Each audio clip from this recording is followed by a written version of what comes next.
The Blue-Eyed Doll.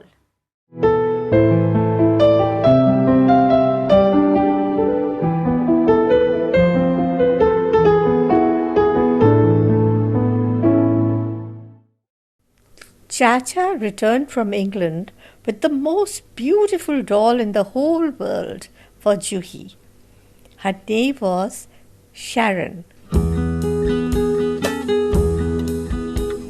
Juhi and her friends just couldn't stop admiring her big blue eyes, her long curling brown lashes, cherry red lips, golden hair, and porcelain skin. And oh, her clothes! Her black and white pinafore was embroidered with tiny daisies. The buttons on her dress were pink roses, and the balloon sleeves, they were edged with lace. She wore long white socks and white leather shoes with buckles. Yes, buckles. Charming, isn't she? Grinned Chacha. Ha ha! And Juhi's expression said it all. Sharon slept with Juhi each night and travelled with her to school each morning, safely hidden in her bag. And then Juhi fell ill. Her fever raged. All through those terrible 3 weeks, Sharon snuggled close to Juhi. Not for a moment did she leave her side. Juhi's grandfather frowned. How can she love the stupid English doll more than she loves us? Times are changing. To get attached to something foreign is stupidity. They're coming! I can see them coming, Baba! Who can you see coming, Bhaiya? Asked Juhi. Get to the point, Vikram, get to the point. Tell us who you can see coming, ordered grandfather. Gandhiji, Baba, Gandhiji, with his followers, replied Vikram, full of excitement.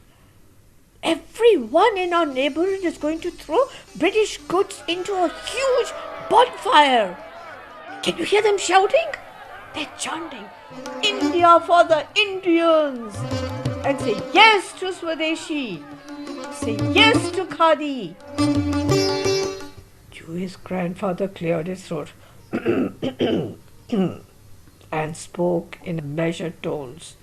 Yes, I heard Gandhiji speak about the Swadeshi movement on the radio.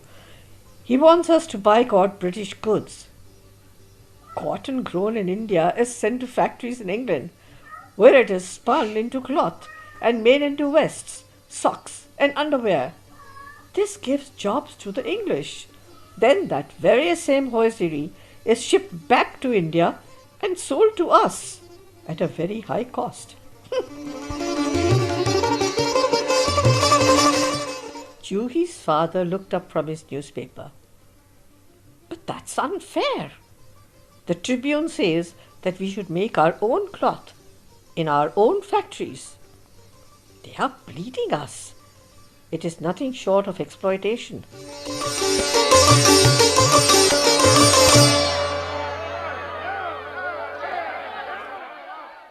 India for the Indians, yelled Vikram, dancing around the table. India for the Indians! Our bonfire is going to be the highest and the biggest. It'll help us win freedom from the British.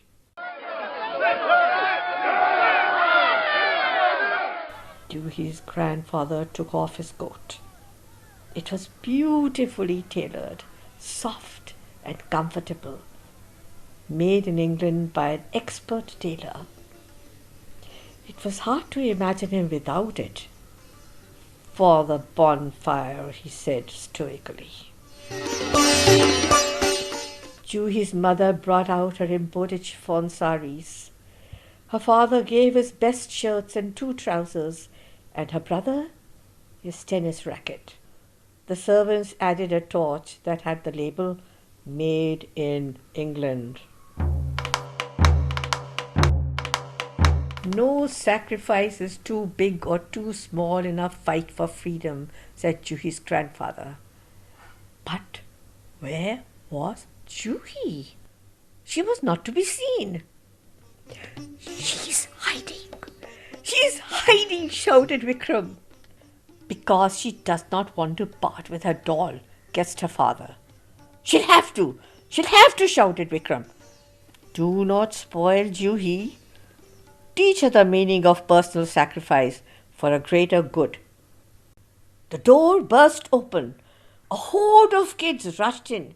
Where is Juhi? Where is Juhi? We have come to see her throw that English doll into the fire. Hurry! Gandhiji is almost here. Hurry! Juhi's mother shrugged her shoulders. I don't know where she is, she said helplessly. The children shouted, Don't worry, Auntie. We will find her. We will find her. We will look under the bed, in the cupboard, in the attic, and in the huge wooden chest of drawers. We will hunt her out and force her to throw Sharon into the fire. The door of the hall opened. It was Juhi. She stood there, clutching a doll. Sharon? But it did not look at all like Sharon. What have you done to Sharon? Screamed Juhi's mother. All eyes turned to Sharon, and their mouths fell open in horror.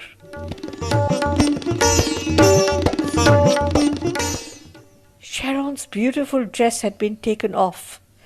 Instead, a torn piece of cloth had been draped around her like a sari. Thick kajal lined her blue eyes. A bindi glowed on her forehead, and sindoor had been plastered on her blonde hair. Juhi stood there defiantly, her face smudged with tears and black paint. Take her dress. I don't care. Take her socks and shoes. I don't care. Take her pretty pinafore. I don't care. Burn them all if you want. I do not care. But I will not let you burn my friend.